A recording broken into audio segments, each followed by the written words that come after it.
Welcome to the Funeral Channel Network podcast. I am so glad you are joining us today. Yes, thank you for tuning in. We have a really fascinating deep dive for you today. We really do. We are looking at a single, highly focused piece of source material today. Right, it is an excerpt from a piece called From Memory to Magnet, Daily Comfort in the Kitchen. And, usually when we talk about how we handle grief, well, specifically the physical items that remind us of the people we've lost. The keepsakes, the photos. Exactly. There is this unspoken, almost universal rule that we have to treat them like fragile antique china. Oh, totally. You know exactly the kind of plates we mean. Right. The good plates. The ones you wrap up carefully in tissue paper. Or you pack them away in a heavy wooden memory box. Yeah, or maybe you just slide them incredibly gently between the pages of some giant dusty book on the highest shelf. Somewhere out of the way. Right. We hide these things. We protect them by isolating them. And we only ever bring them out for very special formal occasions. It is a very specific kind of compartmentalization. Yeah. The physical object is treated as something inherently delicate. And so, by extension, the memory itself is treated as delicate. Like it might break if we just leave it out. Exactly. It becomes something that belongs strictly to the past, requiring this rigid kind of reverence. We create these physical boundaries around our grief, don't we? We really do. The memory box in the attic, the bottom drawer of the desk that no one ever opens. Right. We designate these spaces as, like, grief zones. Yeah. And we keep them entirely separate from our actual everyday living spaces. Which is what makes this source material so incredibly fascinating to me. Oh, it completely flips the script. It really does. The whole mission for this deep dive is to explore how a very simple DIY adaptation completely changes things. Literally just transforming traditional funeral prayer cards into refrigerator magnets. Yeah, and the source suggests doing the exact opposite of that antique china approach. It suggests throwing that out the window entirely. Right. It argues we should treat these memories more like your favorite everyday coffee mug. Yes, something meant to be handled. Something meant to be seen in the morning light, amidst all the chaos of breakfast. Something you actually live with every single day. And that analogy, the shift from the untouched antique to the everyday coffee mug, it gets right to the heart of the psychological shift here. Because grief doesn't just magically disappear. No, not at all. Anyone who has experienced it eventually learns that it doesn't just vanish the moment the formal memorial service ends. Even though we often act like it does. Or at least we hope it will. Right.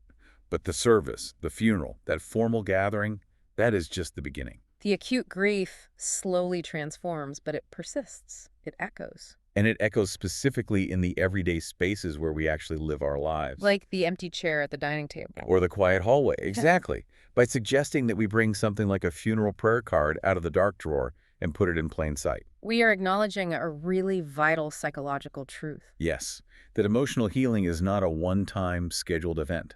It is an ongoing, highly irregular daily process. So before we get into the physical mechanics of this, and we will get into the weeds on that, I want you, the listener, to do something for me. A little mental inventory. Right.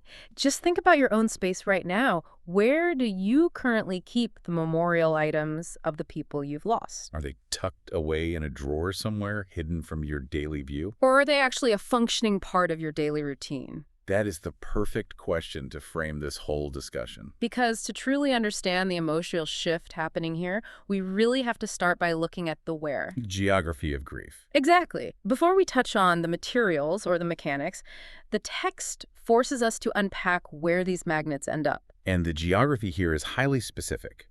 It targets the kitchen. Yes, the kitchen, which on the surface feels almost entirely wrong for a memorial. It does feel counterintuitive at first. But the text describes the kitchen as the emotional center of family life, and when you really sit with that, it is undeniably true. Oh, absolutely. It is almost never the formal living room with the pristine white rugs. Right, no one actually lives in that room. The kitchen is where the actual noise of existence happens. It is where the meals are desperately thrown together on a Tuesday night. Where the spilled milk happens. Where you have frantic morning arguments about lost shoes. And where those really deep, quiet, late-night conversations unfold over a glass of water. It is the absolute engine room of the house. Families are constantly moving through it. They orbit each other there. From breakfast time right up until the midnight snack. So it's the highest traffic, emotional intersection in the home. And within that engine room, the approach zeroes in specifically on the refrigerator door. the fridge door, which, the source argues already acts as a sort of organic gallery for daily life. It is the ultimate living canvas of a household. Historically, it's where families communicate who they are in that exact moment in time. Think about any family's fridge. It is usually completely covered in the debris of life. Oh, totally. You've got the children's artwork, the highly questionable neon green finger paintings. You have those slightly out-of-focus family photos from a beach vacation that the dog almost chewed up. Grocery lists scribbled on the back of an envelope, passive-aggressive reminders to pay the water bill. A coupon for the local pizza place. It is chaotic. It is incredibly messy. And here's where I really need to push back on this philosophy. Don't you play devil's advocate? Because I think a lot of people might feel an instinctive hesitation here. Isn't it a little bit jarring? To put the memorial there. Yeah. To take a solemn memorial tribute, a prayer card for someone you deeply loved, and just slap it right there. Right next to the pizza coupon. Exactly. You're right next to a grocery list reminding you to buy toilet paper. Doesn't putting something so emotionally heavy on the fridge risk completely trivializing the memory? It is a completely natural hesitation, and it stems directly from that compartmentalization we talked about earlier. The antique china mindset. Right. As a society, we are deeply conditioned to separate the sacred from the mundane. We believe that to respect the dead, we have to elevate them above the messiness of the living. But what is so compelling about this concept, and the text really leans into this, is that it uses that exact tension to counter the argument. How so? The idea isn't that placing the memory next to the grocery list trivializes the deceased. The argument is that placing it within that exact same living space is precisely the point. So the messiness is the point. Yes. It isn't trivializing the memory at all. It is integrating it. Integrating it into the messiness feels almost like a demotion, doesn't it? Like you are taking them off a pedestal? Well, only if you believe the pedestal's where they actually belong. Oh, that's a good point. Think about the reality of the person when they were alive. Were they only ever present during formal, solemn occasions? No, of course not. They were there for the grocery shopping and the burnt dinners. Exactly. The test emphasizes that this integration into the mundane offers, quote, emotional grounding, exactly when family members need it most. Emotional grounding? Right. We have to consider the massive psychological gap between the formal, heavy grief of a funeral home and the chaotic reality of an everyday Tuesday morning. That gap is vast, and a lot of people fall right into it. They do. They don't know how to carry the memory from the funeral parlor back into their kitchen. The magnet bridges that gap. Okay, explain the mechanics of that bridge for me. How does a magnet next to a finger painting bridge the gap of grief? By fundamentally changing the nature of the encounter. What do you mean? Well, when the memory is in a box in the attic, retrieving it is a whole event. You have to decide to go up there, open the box, and confront the loss. It's an active choice. It is highly demanding. But encountering the image of your loved one while you are just mindlessly making your morning coffee. Or chopping vegetables for dinner. Right. It provides something entirely different. It provides a gentle reassurance. A gentle reassurance? It becomes a quiet, comforting nod. It says, I am still part of this family's routine, rather than being this overwhelming emotional event that requires you to stop everything and mourn. That phrase, gentle reassurance, really shifts the entire perspective of what a memorial can be. It really does. It's the difference between scheduling a time to visit a cemetery, which is intentional and physically demanding, and just having your grandmother essentially hanging out in the kitchen while you make toast. Yes, you bring the person back into the fold of the family.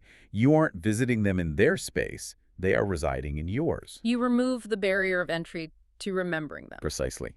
And if we accept that premise, that the kitchen, despite all its chaos, is the right psychological place for this memory, we then have to confront a very serious practical problem. Oh, the physical reality of the kitchen. Yes. Ugh. We have to look at what a kitchen actually is as an environment. Because as a physical environment, a living, breathing kitchen is incredibly harsh. It is practically an active construction zone. Especially for a tiny, delicate piece of ceremonial stationery. It is an environmental hazard zone for anything made of paper. So true. The material we are analyzing stresses that you absolutely cannot just take a standard paper prayer card, stick a flimsy piece of tape on the back, and throw it on the fridge. Because if you do that, you are essentially sentencing that memory to a very quick, very undignified physical death. It's basically a climate-controlled jungle in there. Think about it. You've got intense, rolling high humidity every single time you boil a pot of pasta. Or open the dishwasher mid-cycle.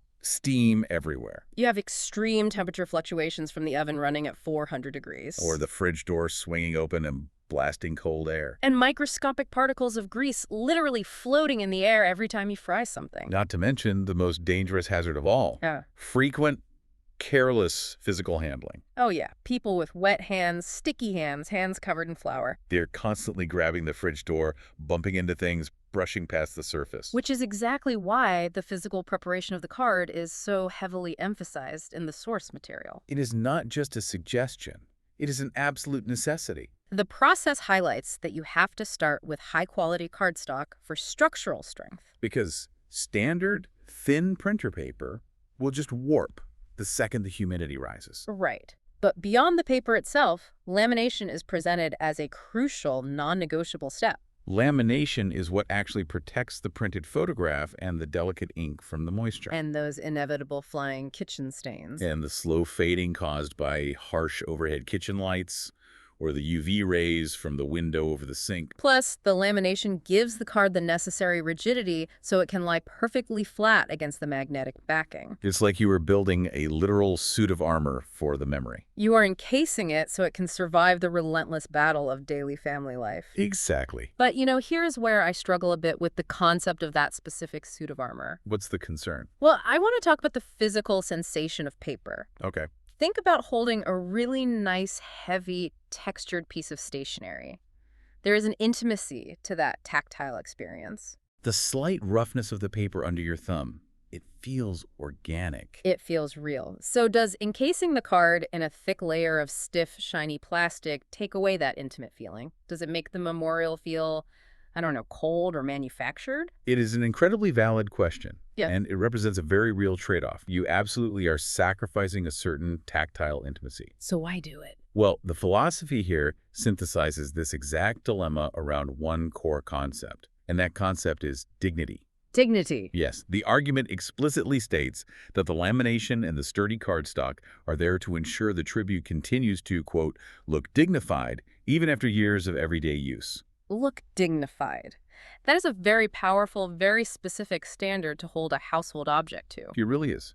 Dignity implies respect. It implies standing tall. So to understand why that matters so much, we have to look at what happens to unprotected paper in a kitchen. Right. What happens after a month on the fridge without lamination? The edges begin to fray. They curl outward. The paper starts to yellow from the ambient grease and light. And a stray drop of coffee or tomato sauce inevitably splashes onto it. And suddenly there is a stain right across your loved one's face. Oh, that would be awful. Seeing a stain on a photo of someone you miss deeply, that would really hurt. It hurts deeply because human beings naturally conflate the physical object with the person it represents. We project the soul of the departed onto that totem. We do. So if the physical object degrades, if it curls and stains and starts to look like trash, it subconsciously feels like a degradation of the memory itself. It feels like we are failing to protect them. It feels like neglect.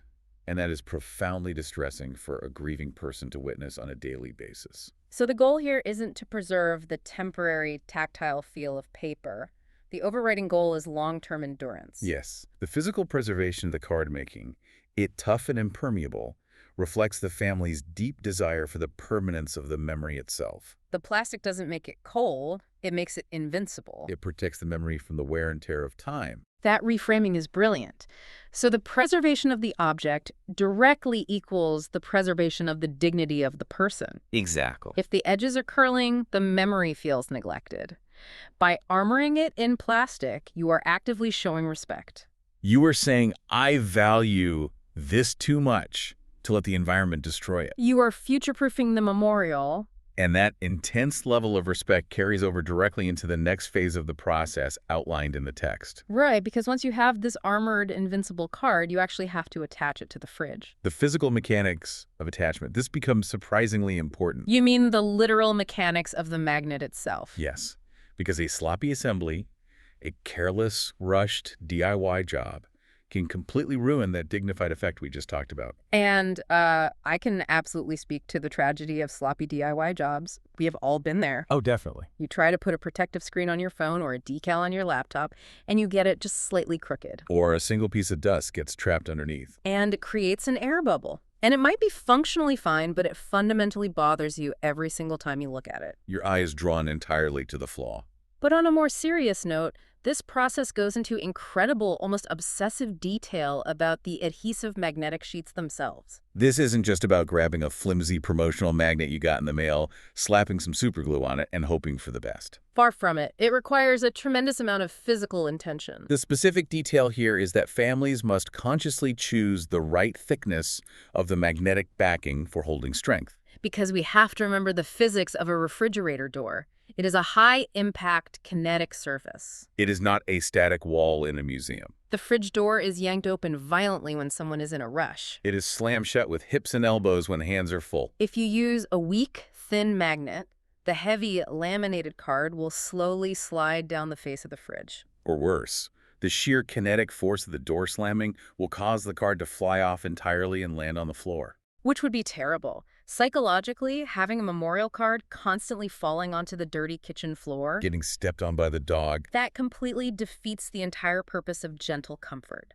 It turns the memorial into a source of constant low-level anxiety. It turns it into an annoyance and a source of guilt, which is the absolute last thing a grieving brain needs. So, to combat this, the instructions detail a very exact, highly engineered method of application. You don't just peel the back and stick it on randomly. Mhm. You have to measure the armored card meticulously. And then you cut the adhesive magnetic sheet so that it is slightly smaller than the card's dimensions. Slightly smaller.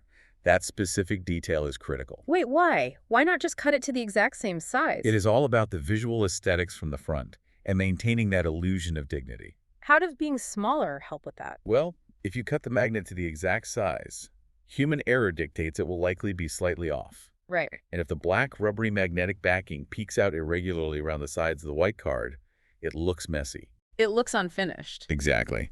By cutting the magnet just a millimeter or two smaller on all sides, the card appears to float cleanly and perfectly on the surface of the fridge. There are no jagged black edges to catch the eye. But simultaneously, and this is the crucial engineering part, the backing must cover the vast majority of the surface area of the card. To ensure perfectly even weight distribution. Yes. So you can't just stick a little magnetic square right in the center of the card and call it a day. No, because if you only put a small square in the dead center, the heavy laminated edges are completely unsupported, And gravity and the kinetic force of the door will eventually pull at those edges. causing the card to slowly curl backward toward the viewer, or it will inevitably tilt and spin on that center axis over time. So we're really talking about a microengineering problem here. You are actively engineering this tiny, delicate object for maximum physical stability.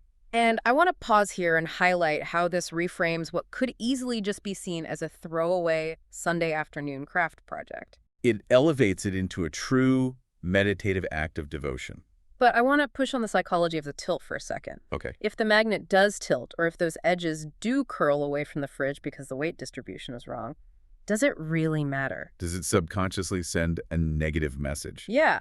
Like if the memorial is sitting there crooked for 3 weeks, does it make the memory itself feel chaotic or neglected? Cognitive psychology would say an emphatic yes. Really? Yes.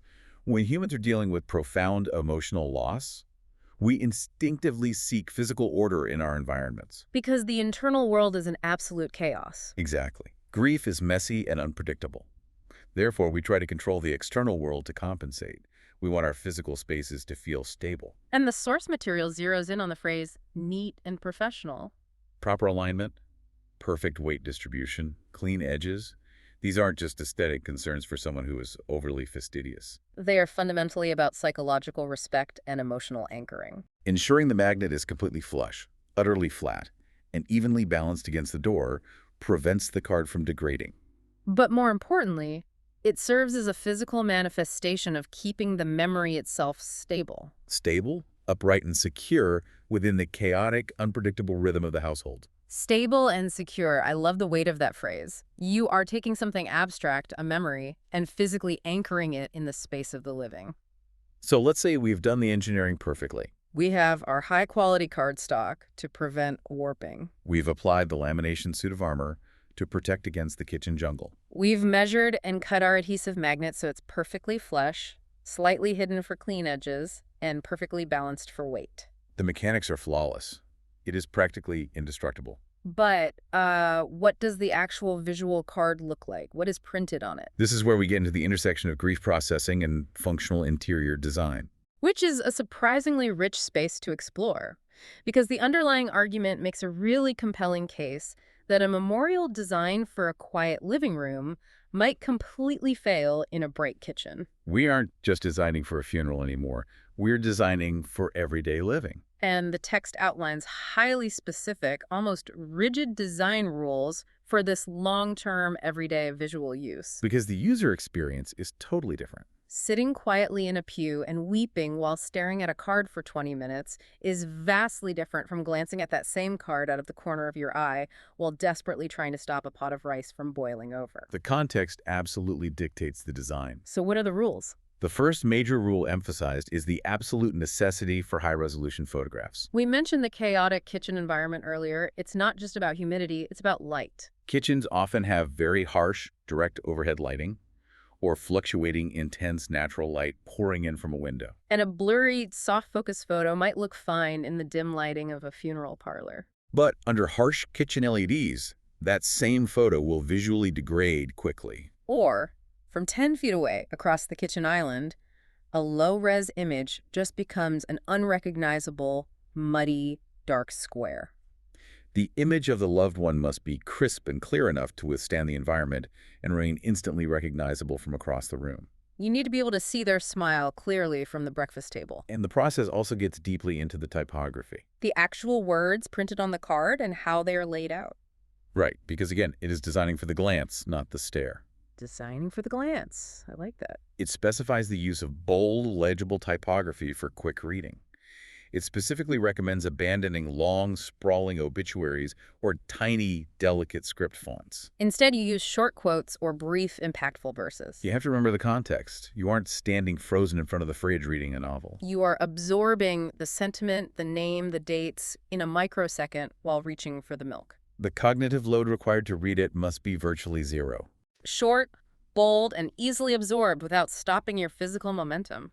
It is interesting to note that memorial providers, like the funeral program site, are mentioned in the text as actively guiding families in creating these versatile designs. The industry itself knows the end use is changing. Families want them on the fridge, not in the drawer.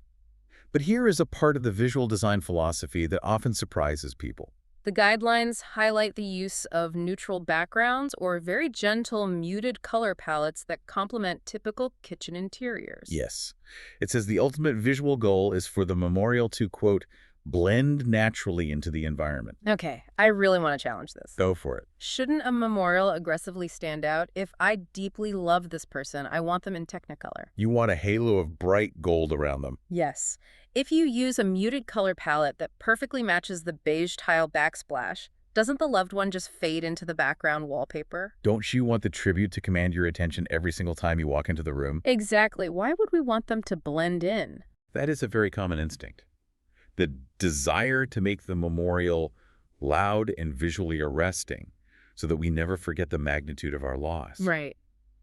But the psychology driving this specific design philosophy defends this subtle approach vigorously. How does it defend it?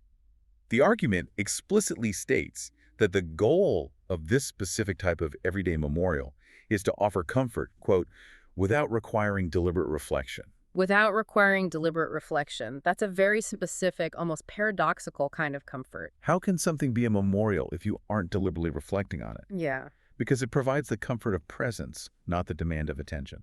Okay, unpack that for me. Let's play out your Technicolor scenario. Think about the reality of living with that bright, loud memorial. An intense, highly conspicuous memorial might successfully command your attention every time you enter the room. But what does demanding that attention actually do to the nervous system? Oh, it forces your brain to re-engage with the acute reality of the death.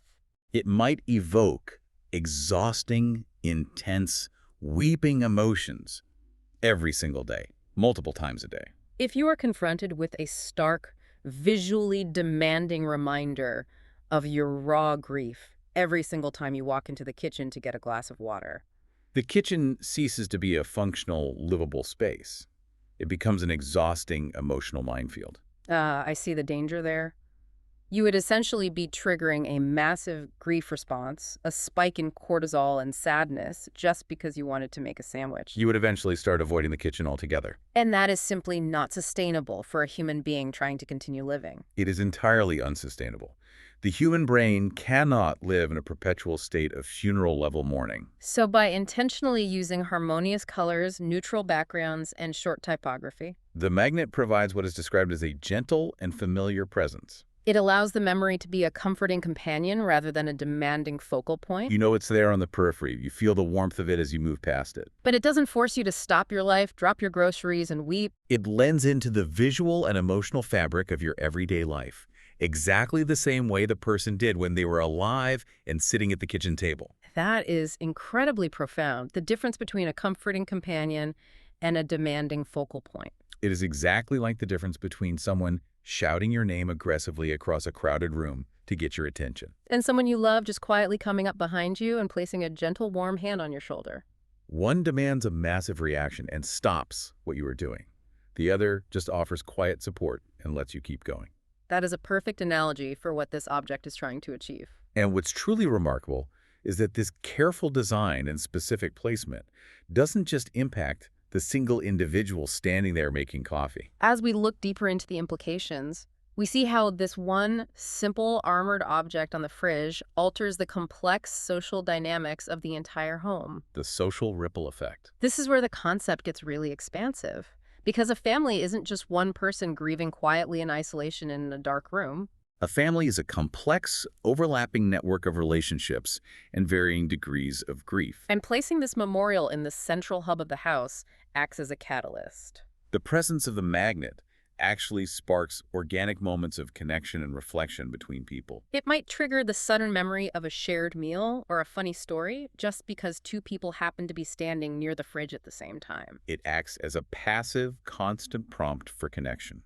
Crucially, the sociological impact here is that it encourages ongoing family remembrance, particularly across generations. Think about a household with young children or visitors who come into the house for a dinner party.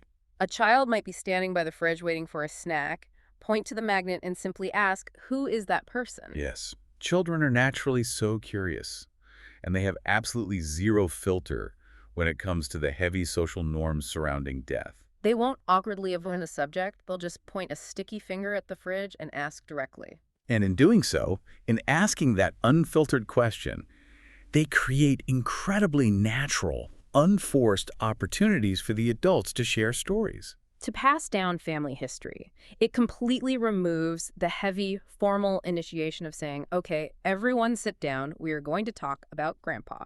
That formality often causes anxiety, but when the question happens organically while pouring a glass of orange juice, the story flows naturally. I absolutely love the concept used here, that over time, because of this daily integration, the magnet transcends being just a memorial. It actually becomes a household tradition. But the phrase that really struck me to my core from the text was the idea that the magnet is, quote, quietly witnessing the evolving life of the family. That is such a beautiful, deeply poetic way of framing the relationship between the living and the dead. It implies that the deceased is still actively participating in the household's current milestones. They aren't trapped in the past, frozen on the day they died. They're there for the chaotic family dinners of today. They are present for the teenage arguments over homework at the kitchen island. They're there for the late-night snacks. They're observing the new babies coming into the house. They remain a silent but present witness to the continuing continuum of the family. And if we connect this deeply emotional idea to the bigger picture of clinical psychology and grief counseling,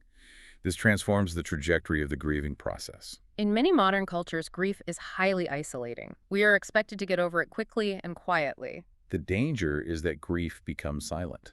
And the underlying thesis here notes that bringing the memorial out of the dark drawer and into the shared space actively prevents grief from remaining silent. Silent grief is so unbelievably heavy. It's the elephant in the room that everyone is pretending not to see. It is the heaviest, most corrosive kind of grief. It leads to this awkward, painful avoidance, where families literally tiptoe around the memory of the person. Because no one knows how to bring them up without ruining the mood or causing someone else to cry. People want to talk about the deceased, but they lack the physical prompt to do so safely. But a visible, gently designed memorial on the fridge invites gentle discussion. It gives everyone in the house and every guest who enters implicit permission to speak the person's name aloud. By the end of this process, the prayer card has fully evolved. It is no longer a temporary service keepsake meant to commemorate a single tragic day of mourning. Through armor, engineering, and placement, it has become a lasting household memorial. That keeps the loved one's memory actively woven into the ongoing daily family narrative. Woven into the narrative, it's not the final chapter of the book. It's a bookmark that stays with you as you keep reading the pages of your own life. So let's take a moment to briefly pull back and recap this really incredible journey we've mapped out today. It is genuinely astonishing how much psychological depth and emotional engineering is hidden in such a small, everyday household object. It really is a complete journey of physical and emotional transformation. We are talking about changing the fundamental nature of an object to change our relationship with loss. We started with a simple, fragile, paper funeral prayer card. Traditionally, something that societal norms tell us must be hidden away, treated as delicate, heavy, and meant only for formal grieving. But through highly deliberate, almost reverent acts, applying the protective, invincible armor of lamination.